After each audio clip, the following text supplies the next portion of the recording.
बिहार के साथ साथ सिवान में भी लोकसभा चुनाव को लेकर सरगर्मियां तेज हो गई हैं। एक तरफ एनडीए गठबंधन से जीरादेई के पूर्व विधायक रमेश सिंह कुशवाहा की पत्नी विजय लक्ष्मी चुनावी मैदान में है, तो दूसरी ओर 3 बार राजद के टिकट से चुनाव लड़ चुकी मरहूम पूर्व सांसद मोहम्मद शहाबुद्दीन की पत्नी हैना साहब निर्दलीय प्रत्याशी के रूप में चुनावी मैदान में है। तो वही इंडिया गठबंधन से राजद के टिकट पर सिवान के गादी कहे जाने वाले सिवान सदर विधायक अवध बिहारी चौधरी उम्मीदवार घोषित हो गए हैं। सिवान लोकसभा सीट से राजद प्रत्याशी घोषित होने के बाद अवध बिहारी चौधरी ने सिवान के कई गांवों का तूफानी दौरा किया। गोपालपुर, श्यामपुर, चनौर, धनौती बाजार, मकरियार बाजार, बदरी मोड़, सलेमपुर, भरथुई, पिठौरी बाजार, पचलकी बाजार, सरसर बाजार, अमलोड़ी, छोटपुर बाजार सहित अन्य कई गांवों में मतदाताओं से मिले, जहां उपस्थित लोगों ने उन्हें फूल माला पहनाकर गर्मजोशी के साथ स्वागत किया। इस दौरान अवध बिहारी चौधरी ने इंडिया गठबंधन के पक्ष में लालटेन चुनाव चिन्ह पर वोट देने की अपील किया। वहीं उन्होंने कहा कि इस बार जनता विरोधियों को धूल चटाने का काम करेगी। इसके साथ ही हिना साहब और रमेश कुशवाहा को भी आईना दिखाया। तो आइए आपको सुनाते हैं क्षेत्र भ्रमण के दौरान सिवान लोकसभा सीट के राजद प्रत्याशी अवध बिहारी चौधरी का धमाकेदार बयान। मैं तो बराबर भ्रमण करता हूं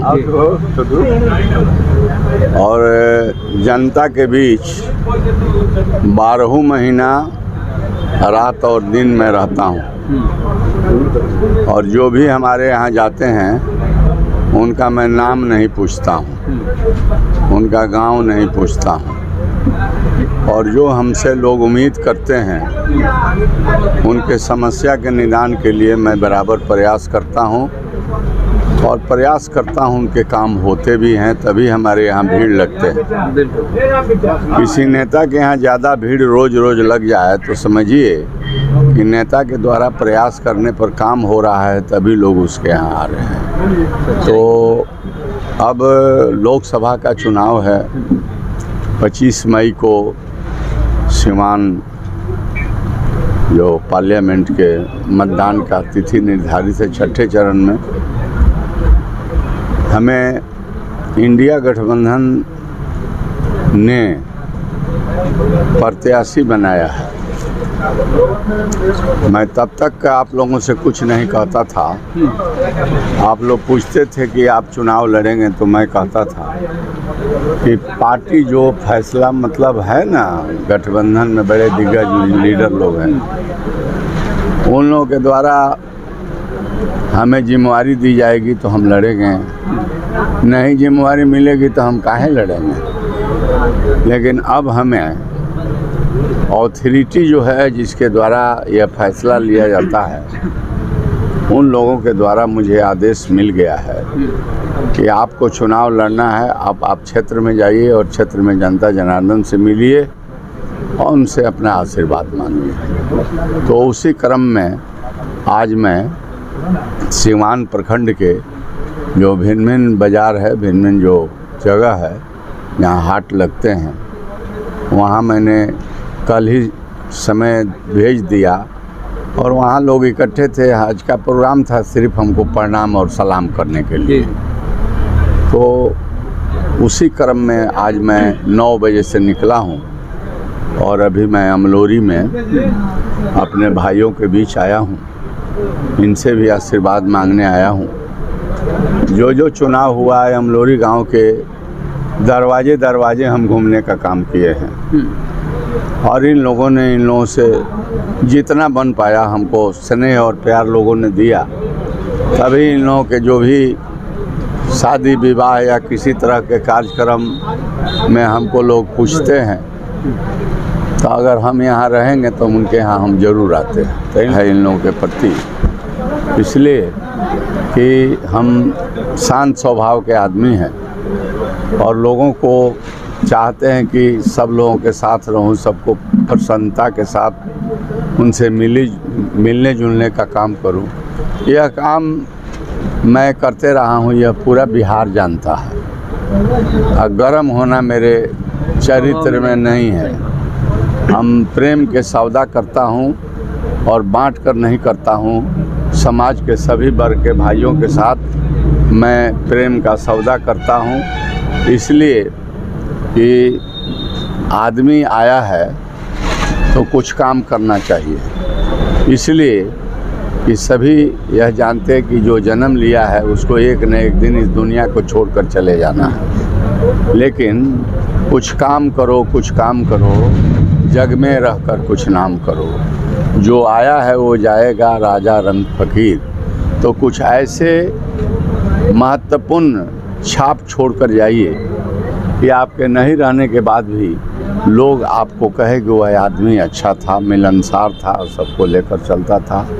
तो वो मेरा रास्ता है, आधार है। पूज्य महात्मा गांधी जी के सत्य अहिंसा के रास्ते पर मैं चलने वाला। आप तो सिवान से कई बार विधायक रहे हैं, अभी वर्तमान विधायक हैं, मंत्री भी रहे हैं, सभापति भी, विधानसभा अध्यक्ष भी रहे। और ख़ास तौर पे इस चुनाव को, लोकसभा चुनाव को कितना कड़ा टफ मानते हैं आप? एक बात मैं आपसे कहूँ कि जिला के कोई ब्लॉक नहीं है, कोई पंचायत नहीं है जिस पंचायत के लोग हमारे पास कोई काम के लिए नहीं आए हैं। हम किसी के यहाँ नहीं गया हूँ, इसलिए जहाँ ही मैं जाऊँगा हमारे 10 ठो लोग हैं।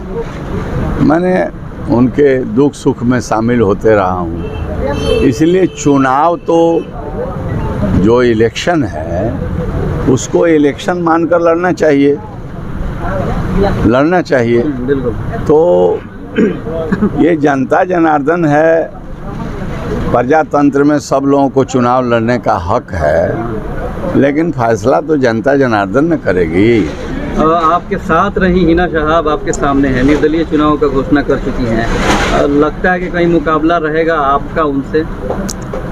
एक बात मैं आपसे कहना चाहता हूँ कि यह फैसला सिवान लोकसभा के जो मतदाता है, खास मतदाता नहीं, सभी जात जमात के मतदाता, चाहे वो बैकवर्ड हो, चाहे फॉरवर्ड हो, चाहे दलित हो, चाहे अति पिछड़ा हो, ये मुकाबला हमसे या उनसे होगा कि नहीं होगा, इसका फैसला सिवान के मतदाता सभी वर्ग के भाई इस बार कर देंगे कि क्या इन लोगों का मतलब सोच है और समझदारी।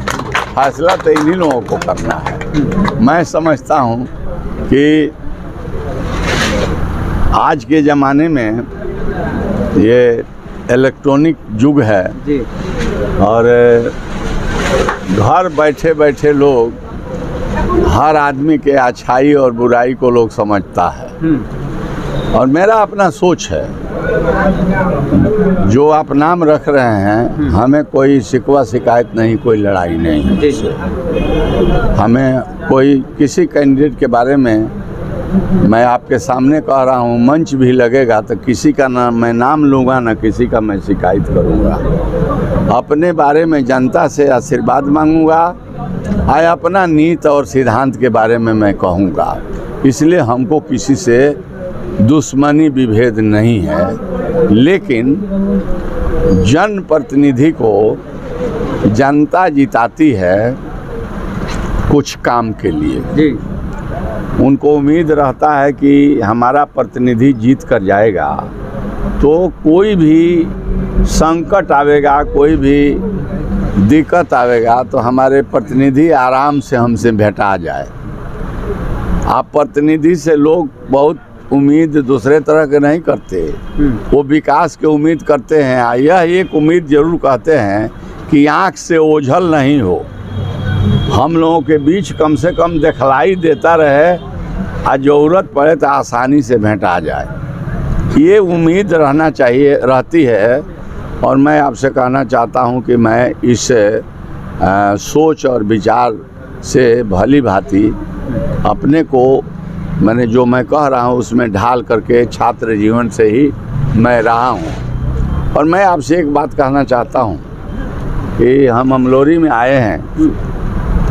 अमलोरी जो हमारा गांव है, सनसर जो गांव है, ये बहुत ही अच्छे, मतलब भगवान की कृपा है, बहुत ही इंटेलेक्चुअल लोग हैं, पढ़े लिखे लोग हैं, लोग मेहनत किए, पढ़ाते हैं, संपन्नता है, हर तरह की स्थिति यहाँ अच्छी है। तो ये लोग इस बात को भली भांति समझते हैं कि प्रतिनिधि कैसा होना चाहिए। सही बात है। और प्रतिनिधि और इतना बहुमूल्य वोट देंगे, फेंक दीजिएगा हैं? आप ऐसे कैसे फेंक दीजिएगा?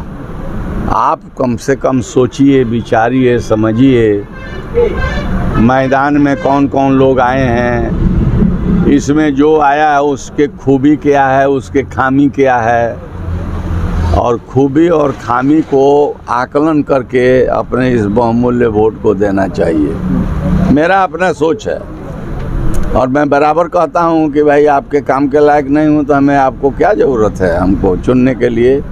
लेकिन अगर इन लोगों के साथ और इन लोगों के दुख सुख में अगर हम नहीं रहते तो इतना बरसों तक हम मैदान में नहीं अड़े होते। मैंने निश्चित अपने मतदाता का आदर किया है, इसीलिए हमारे मतदाता हमसे नाराज़ नहीं होते हैं, हमको आदर की दृष्टि से देखते हैं और हम भी उन लोगों को देखते हैं। तो ये चुनाव जो हो रहा है, इस चुनाव में ये तो बहुत सारे बातें हैं, वो समय समय आवेगा, हम लोग रूबरू हो गए। इतना बेरोजगारी है, भ्रष्टाचार है, ऐसे में एनडीए प्रत्याशी से लड़ाई कहीं रहेगी।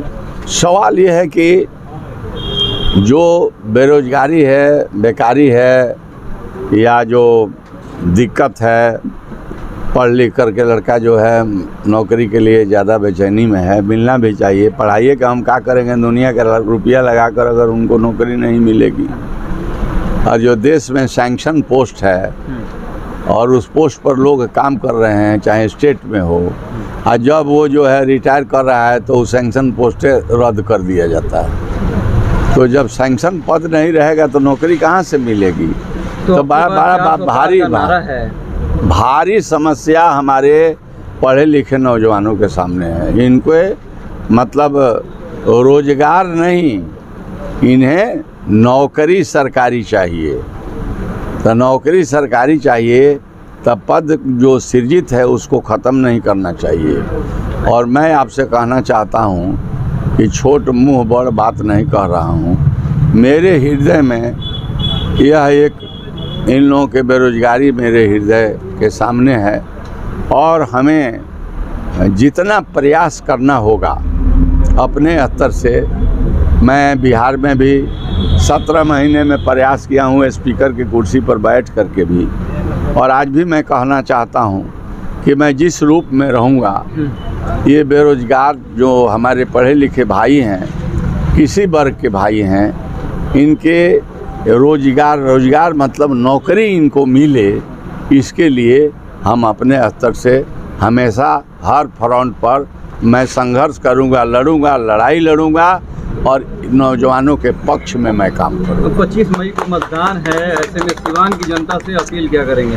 सिवान की जनता से अपील यही करना चाहते हैं कि सिवान के शहर से देहात तक के सभी वर्ग के भाइयों से मैं जो बात करता हूँ इसको सुनिएगा गंभीरता से। मैंने कहा कि सभी वर्ग के भाइयों से, बांट करके नहीं।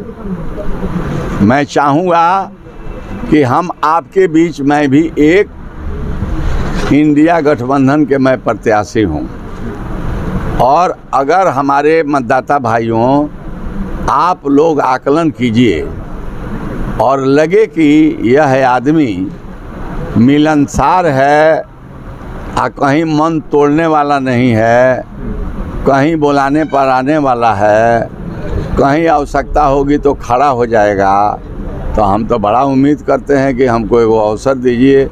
अब बिहार के सेवा तनी दिल्ली में भेजिए कि तनी पार्लियामेंट में भी जा कर के सीवान के विकास के, सर्वांगीण विकास के लिए थोड़ा सा अपने आवाज़ को बुलंद करूं, ताकि सीवान की जनता थोड़ा देखे कि अवधू बिहारी चौधरी तो पार्लियामेंट में आज गरज रहे हैं, बोल रहे हैं कि नहीं बोले हैं। विधानसभा में तो लोग स्पीकर के कुर्सी पर देखिए लिया है कि मैंने किस तरह से मैंने काम किया। तो हम उम्मीद इन लोगों से करेंगे कि आप हमें अवसर दीजिए। मैं एक सेवक के रूप में सभी वर्ग के भाइयों के सेवा करूंगा और दुख सुख के साथी बनूंगा और हमेशा आपके आँख के सामने रहूँगा। ठीक, बहुत